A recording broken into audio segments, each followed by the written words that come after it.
Bonjour tout le monde, content de vous retrouver, on est le mardi 22 novembre 2022. On a fait une émission hier consacrée majoritairement au Bitcoin et aujourd'hui on va parler principalement d'Ethereum qui vaut 1080 $ en ce moment.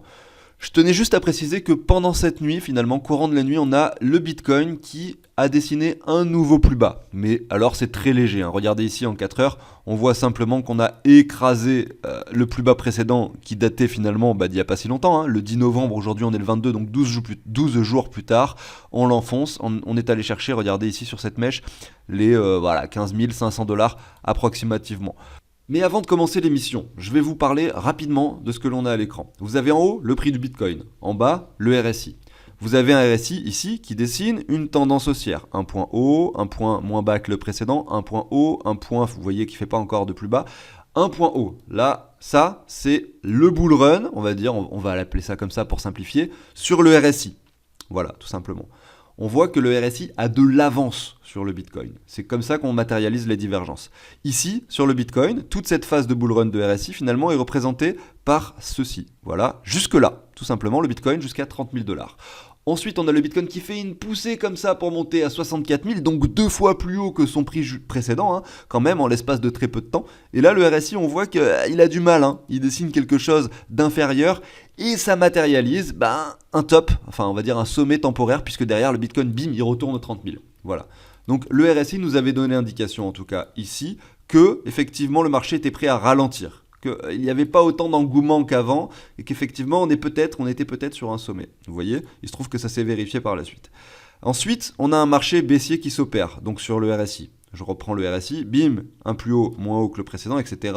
Un marché baissier qui s'opère jusqu'ici.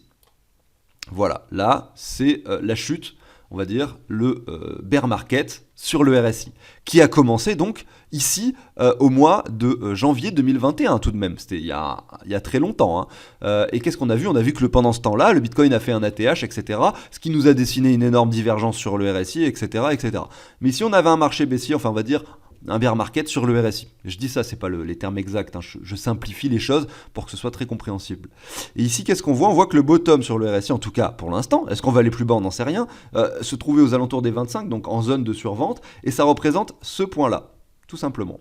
Et aujourd'hui, qu'est-ce qu'on voit? On voit le cours qui fait un nouveau plus bas, un peu comme c'était finalement le cas ici, hein, le prix du Bitcoin qui fait un nouveau sommet, avec un RSI qui là a peine à chuter. On voit que là on est plutôt sur quelque chose où on a l'impression peut-être d'avoir une fin de chute, hein, peut-être une tendance qui s'inverse, et on peut imaginer pourquoi pas effectivement, hein, que le prix continue de chuter. Donc là on avait vu que le Bitcoin avait doublé sa valeur en passant de 30 000 à 60 000 pour arrondir, et là on peut imaginer la même chose. J'imagine la même chose, mais je fais de la spéculation, je dis pas que ça va se passer comme ça. On pourrait imaginer la même chose. Donc le Bitcoin ici était à 20 000, admettons que ce soit le même scénario qu'ici qui se produise, le Bitcoin chuterait à 10 000, donc il divise par 2. Alors regardez, il a multiplié par 2, pourquoi est-ce qu'il ne diviserait pas par 2 ici? Le Bitcoin chuterait donc de 20 000 à 10 000, et là à ce moment-là le RSI irait par exemple aux alentours des 26, 24, 25, mais sans faire de plus bas. Et derrière, voilà, un nouveau plus haut. Et hop, le bull market s'enclenche sur les RSI. Et c'est seulement après que s'enclenche le bull market sur le Bitcoin. Ce qui vous permettra, pourquoi pas, de localiser. Ce qui vous permet déjà, hein, parce que là, on est quand même déjà très très bas sur le prix, de localiser un lissage. C'est-à-dire d'acheter par palier du Bitcoin. Voilà. Là, on est vraiment sur un moment opportun. En tout cas, le graphique nous le montre clairement sur le long terme. Allez, je vais refaire ce travail sur les fois précédentes pour voir si ça se vérifie à chaque fois ou non. Ici, hop, le RSI établit un bottom. On va reprendre encore avant, on va vraiment faire tout l'historique. Donc là, le RSI, effectivement, ne représente pas grand-chose. On jonglait en survente, sur achat, etc. Donc là, malheureusement, j'ai pas grand-chose à vous montrer. C'était vraiment extrême. Ici, on va reprendre à partir du bear market. Donc là, on chute. On a ici le RSI qui chute. On voit qu'on vient sur ce point-là au niveau du bottom. Et c'était également le bottom sur le cours. Donc là, il n'y a pas eu de divergence propre, donc ça se vérifie pas spécialement. Ensuite, ici, sur la poussée, qu'est-ce qui se passe? On voit que le Bitcoin, donc sur le RSI, établit un bull market jusqu'à ce point-là, et ça représente ce point-là sur le cours. Donc là, c'est vérifié. On voit que derrière le RSI ne fait pas de nouveau plus haut et que le cours, bim, dessine les 11 000, en fait, sur la mèche, les 14 000. Et là, on a donc notre divergence. Donc là, c'est vérifié. Ensuite, on regarde le bear market. À cet endroit-là, hop, là, on a le RSI qui chute, bim, qui revient jusqu'à ce point-là. Et sur le cours, on regarde, tac, c'est exactement la même chose. Donc pas de divergence. Vous voyez, ça ne se vérifie pas à chaque fois. Mais quand on a l'opportunité d'avoir des divergences, ce qui semble tout de même être le cas aujourd'hui quand on regarde le cours, on a l'impression que ça va pouvoir se matérialiser de cette façon, eh bien vous avez l'impression d'avoir une avance sur le marché. En tout cas, le RSI vous donne des informations en avance. Aujourd'hui, donc comme je le disais, on va parler de l'Ether et on va voir qu'il y a des choses hyper intéressantes à dire, hein. Vraiment hyper intéressantes. J'ai fait quelques petites analyses ce matin et j'ai essayé de faire des comparaisons et vous allez voir, c'est intéressant. La question qu'on se pose, c'est est-ce que l'Ether va chuter plus bas ou non, sachant qu'aujourd'hui, si on regarde, non, en fait on va faire ça après l'introduction, je ne vais pas vous spoiler le contenu maintenant. Pensez à l'abonnement, au like si le contenu vous plaît. Merci à tous de me suivre et de continuer à être présents, et merci pour vos commentaires hyper encourageants que je reçois au quotidien pour les personnes qui sont là, voilà, de façon régulière et qui suivent mon contenu. Je vous remercierai bien sûr jamais assez. Allez, je vous passe l'intro, à tout de suite.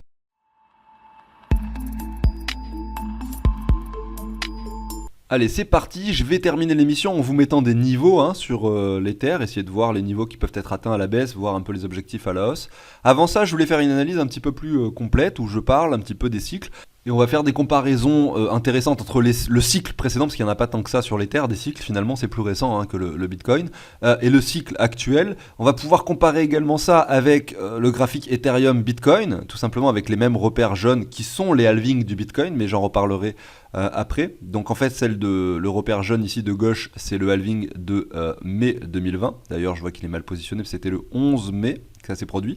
Et ici, le halving de 2024, qui aura lieu, a priori, regardez ici, le 23 mars. Mais bon, ça peut changer, ça peut être le 24 mars, ça peut être le 20 avril, parce qu'en fait, ça dépend de la résolution des blocs et le temps que finalement les mineurs mettent à résoudre les blocs. Si la difficulté augmente, etc., qu'il y a un problème d'adaptation, le halving risque d'être décalé. Là, c'est une moyenne qui est calculée. Mais bref, on va le laisser comme ça. Et en plus de ça, ça colle plutôt pas mal, parce que si je prends la durée entre le halving, donc qui a eu lieu le 11 mai 2020, et le halving qui aura potentiellement lieu le 23 mars 2024, eh bien on a 202 bars. Il y a 52 semaines dans un an, on sait que le halving c'est à peu près tous les 4 ans, ça colle à peu près. Donc on est bon. Et qu'est-ce qu'on va faire? Eh bien on va comparer des choses. Alors je commence, donc on a vu, je vais le refaire sans faire le calcul avec vous, que le Bitcoin ici a chuté de 77%. Lors du cycle précédent, à cet endroit-là, il avait chuté de 84%. Il faudrait se mettre en logarithmique pour avoir la vraie échelle. Mais croyez-moi, ici, il y avait 84% de baisse, il était passé de 20 000 à 3 000 et quelques. Ici, il est passé donc de 69 000 à ici 15 500. Donc on doit être peut-être sur les 78% maintenant, peu importe. On va refaire ce même travail sur l'Ether. Donc on avait dit sur le Bitcoin que s'il chutait pareil, effectivement, donc il avait fait moins 86%, ensuite moins 84%. S'il descendait à moins 82 ou moins 80%, on pourrait atteindre cette box des 13 000, 14 000 $, voire 12 500, effectivement, un petit peu en dessous. Sur l'Ether, si on s'amuse à refaire le même travail, eh bien on regarde le prix de l'Ether ici, donc par rapport au dollar, on prend le sommet ici de donc 2018, le bottom donc qui a été atteint, et donc le bottom il a été fait en 2 fois sur l'Ether, parce qu'on a eu un double bottom grosso modo, et donc on compte moins 94,3%, tout simplement, donc c'est quand même un petit peu plus violent que sur le Bitcoin, parce que c'est moins capitalisé, c'est plus volatile. Où est-ce qu'on en est sur l'Ether actuellement? Où est-ce qu'on en est? Ça, c'est intéressant de le regarder. On prend le top 1, donc les 4700 $, tout simplement, ici atteint en novembre 2021. Le bottom actuel de l'Ether qui avait été touché ici aux 880 $, vraiment de façon précise, on est à moins 76% simplement. Un peu comme le Bitcoin. Non, pardon, excusez-moi, je suis plus précis ici. On est à moins 82%. Et donc si on imagine effectivement que l'on aille jusqu'au moins 94,3%, ça nous amènerait à un Ether, écoutez bien, à 270 $. Admettons qu'on soit un peu moins violent, qu'on devienne à moins 92 ou moins 90, ça nous ferait un Ether à 475 $. Et donc dernière chose sur cette analyse, on va regarder tout simplement un niveau de support qui est très pertinent selon moi. Je reprends cette partie du graphique. Et regardez ça, c'est vraiment extrêmement pertinent je trouve. Je positionne cette ligne, voilà. Cette ligne, on peut la mettre en verte, c'est une zone d'achat, on va pas se mentir, si on y retourne, je pense que c'est un bon niveau pour investir. Ça pourrait être atteint vraiment sur une panique assez extrême. Une panique finalement, en fait mon avis c'est qu'a priori, vu la capitalisation de l'Ether, il faudrait un événement extrêmement négatif, en plus de ceux qu'on a déjà connus, pour que ça se produise. Je vais vous expliquer pourquoi par la suite. Mais voilà, c'est un niveau pertinent, c'est les 360 $. Pourquoi? Parce qu'il a été touché une fois ici, 2 fois là. Donc maintenant, on s'en sert à cet endroit-là de résistance, on le casse par le haut. Ici, on s'en sert de support, on le casse par le bas. Ici, on s'en sert de résistance, bim, on vient casser après avoir formé un énorme W mensuel, ici cette ligne, cette neckline, pour le retester et rebondir à l'os. Donc en fait c'était juste une ligne parfaite, cette ligne-là. Et donc pour moi, si on a un Ether qui se trouve un peu plus négatif, même voire extrêmement plus négatif que ce que l'on a actuellement avec des news vraiment pessimistes, pourquoi pas imaginer un retour sur cette ligne.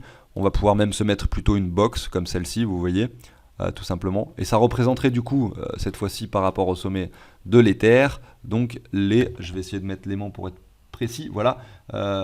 Donc je me mets au milieu de ma box ici, donc je suis à moins 92, moins 93, entre moins 92 et moins 93, sachant qu'avant on avait fait moins 94. Donc pour moi c'est un scénario très pessimiste, mais en même temps je vous donne simplement un élément factuel qui compare le précédent cycle avec le cycle actuel, c'est tout. Après, est-ce que ça va se produire ou non? Ça, je n'en ai aucune idée. Donc on observe ici que le potentiel de chute sur l'Ether est encore assez important. Malgré tout, on va coupler ça avec d'autres analyses qui seront un petit peu contradictoires avec ce que je viens de dire et qui ne nous donneront pas forcément les mêmes informations, mais c'est bien d'avoir un petit peu toutes les sortes plusieurs types de choses afin de se faire une idée. Et à la fin, je vous ferai une petite conclusion, je vous donnerai mon avis, qui sera à prendre avec des pincettes puisque ce sera mon avis. C'est dans ma tête, c'est pas quelque chose de forcément réel.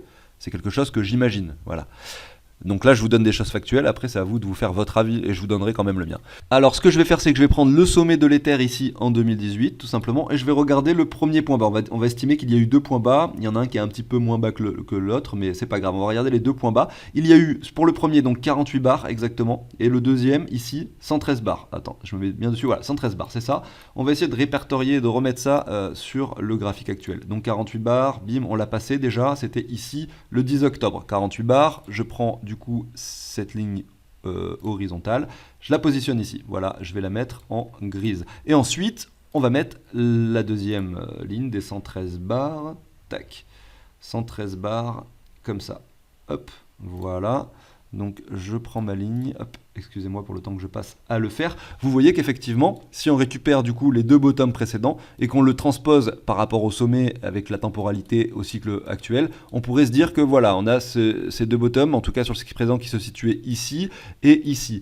Moi, j'aurais tendance, quand je vois ce qui est en train de se passer actuellement, à me dire que peut-être qu'en fait, voilà, l'Ether n'ira peut-être pas chercher ces $300. En tout cas, c'est ce que suppose cette analyse. Mais il y a un autre élément qu'on peut essayer de prendre en compte, c'est le graphique de l'Ether par rapport au Bitcoin. Donc je suis dessus actuellement et j'ai remarqué une sorte de similitude, mais il va falloir essayer on va dire, de mettre à l'échelle, de scaler son cerveau. Comment? Et ben en fait, ici, vous voyez qu'il y avait des fluctuations énormes, l'Ether était moins capitalisé, il y a eu un engouement énorme dessus, effectivement, des mouvements très importants. Ici, les mouvements sont beaucoup moins importants, beaucoup plus petits. Parce qu'aujourd'hui, l'Ether est beaucoup moins capitalisé qu'avant.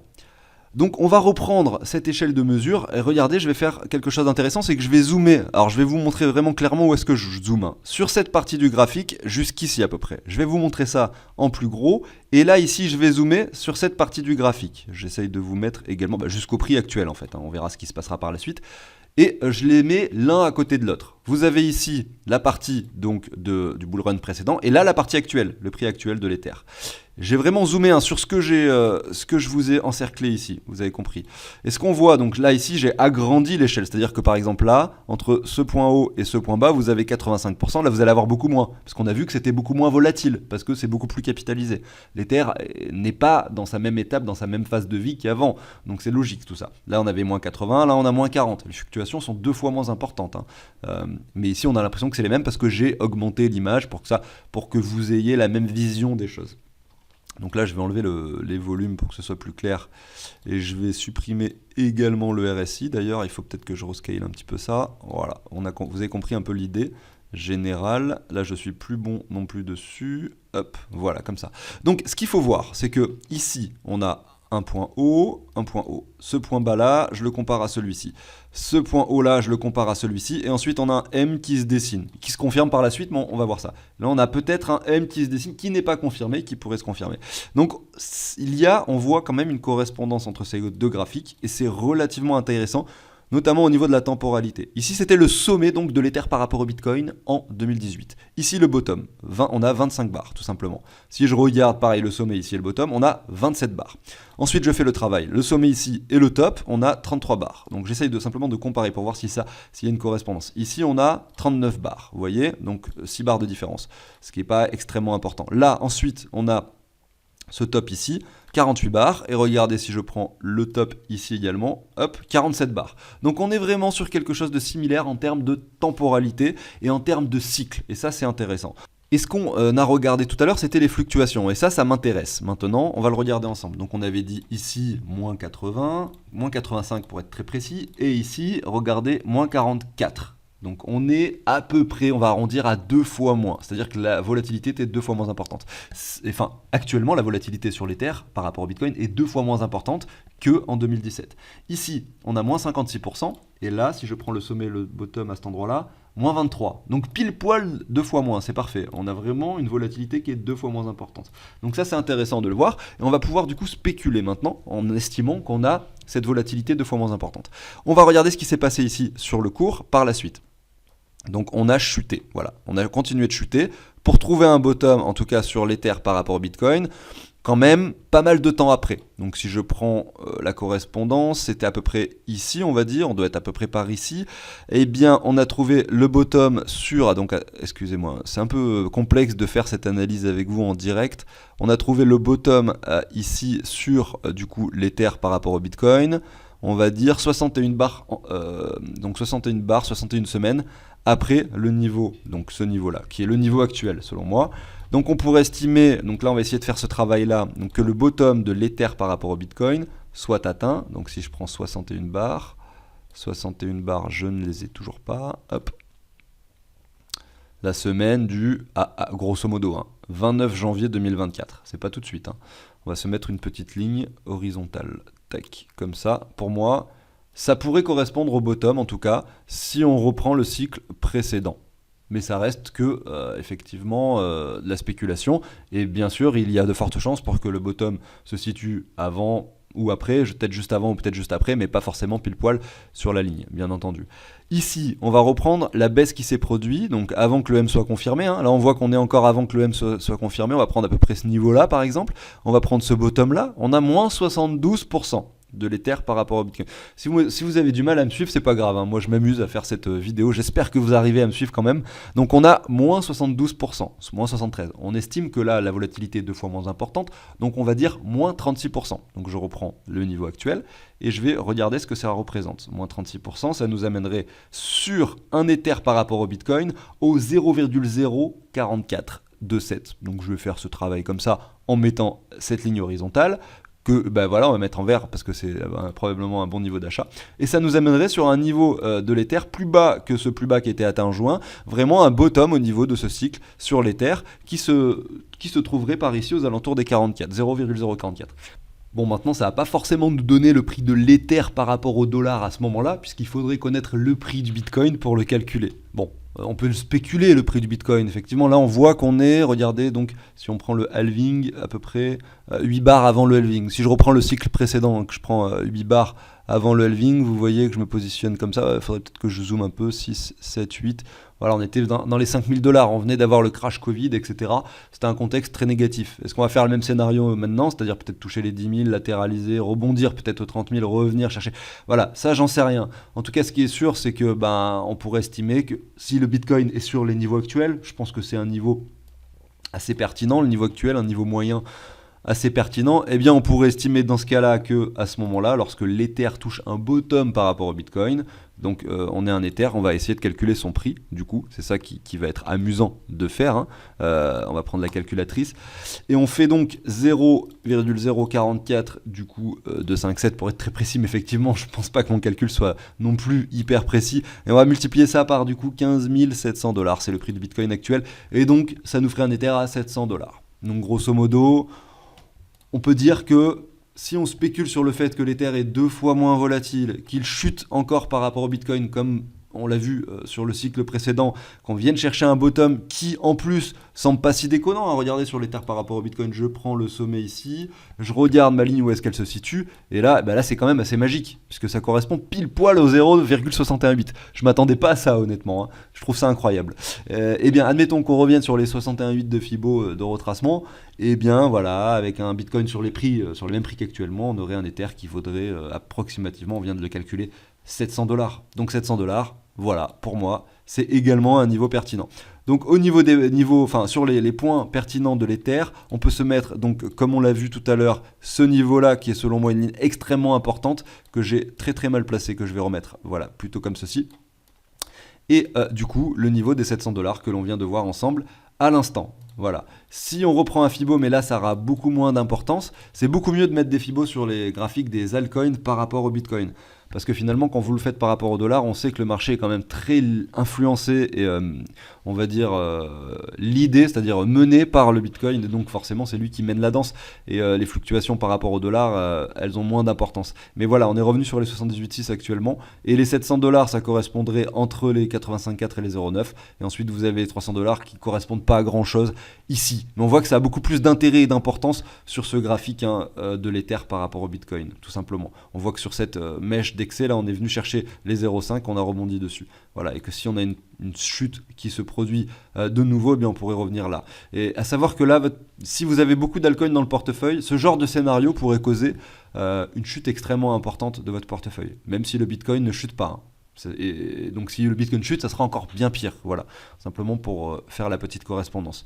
Je suis pas en train de paniquer le monde entier en disant que la chute est inévitable, parce que c'est pas le cas. Effectivement, on ne sait pas ce qui va se passer. Mais malgré tout, faut pas oublier, faut pas nier le fait que quand on regarde le graphique de l'Ether par rapport au Bitcoin, enfin pardon, des altcoins, donc l'altcoin dominance, les altcoins par rapport au Bitcoin, on est extrêmement haut ici. Voilà, on est extrêmement haut. Cette correspondance que j'ai fait avec l'Ether, on pourrait peut-être la refaire ici, je sais pas, mais en tout cas c'est vrai qu'on est très très haut. Et regardez, si le M se dessine sur l'Ether Bitcoin, voilà, il faudra pas être étonné que sur l'altcoin dominance on ait la même chose qui se produise. Et le bottom de l'Ether par rapport au Bitcoin pourrait matérialiser sur l'altcoin dominance, clairement un bottom un petit peu plus bas par ici. Est-ce que ça représenterait les 61,8 de Fibo? Ça, j'en sais rien. On va essayer de se faire le dessin. On voit que le sommet, en fait, là sur l'altcoin dominance, c'est pas le même que sur l'Ether. Et ben voilà, ça pourrait matérialiser effectivement les 61,8 de Fibo, cette chute. Par ici, ça correspond en plus au top ici, le top ici. Ouais, on a un bon niveau là, on a vraiment une belle perspective. Et si on a ce genre de scénario qui s'opère, croyez-moi, c'est plus intéressant d'avoir du Bitcoin maintenant dans le portefeuille. Et à ce moment-là, investir en masse dans les altcoins quand ça sera le moment vraiment opportun, quand la panique aura vraiment eu lieu sur les altcoins. J'ai pas l'impression que ce soit le cas pour l'instant. Donc je vais finir et je vais conclure par vous dire le scénario que moi j'imagine.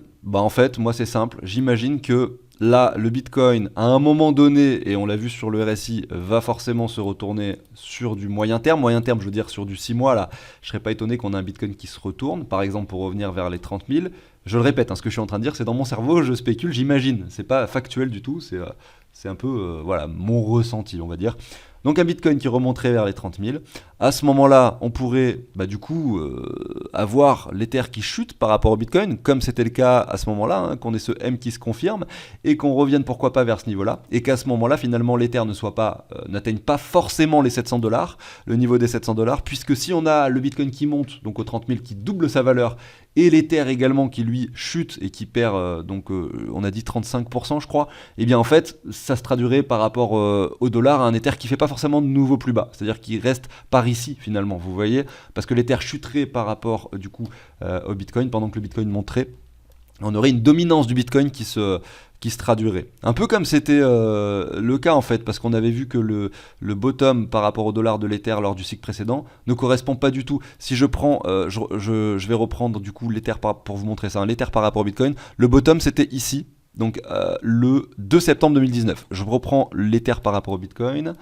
Si je prends le 2 septembre 2019, septembre, 2 septembre, c'était ici. Vous voyez, l'Ether était à 189$, alors que son bottom était sur les 87.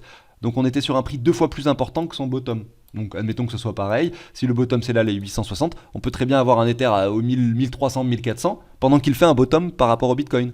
Mais à ce moment-là, moi, je vais être content d'avoir accumulé pas mal de Bitcoin et avoir revendu mes altcoins pour du Bitcoin pendant cette phase-là, pour, lorsque l'on revient ici, revendre, enfin, en tout cas, racheter plein d'altcoins avec mes Bitcoins et pas avec mes dollars. Voilà, tout simplement. Vous avez compris un peu le nœud au cerveau qu'on peut se faire quand on investit pour essayer d'optimiser au mieux son portefeuille. J'espère que je ne vous ai pas perdu pendant l'émission, hein. Si c'est le cas, n'hésitez pas à me le dire dans les commentaires, j'ai besoin de le savoir si je suis pas assez, enfin si j'explique pas assez bien les choses. Moi en attendant, j'ai fini cette émission. Merci à tous de m'avoir écouté. Pensez à l'abonnement, au like si le contenu vous a plu. Je vous souhaite une excellente journée. Je vous dis à très bientôt sur la chaîne. Salut tout le monde.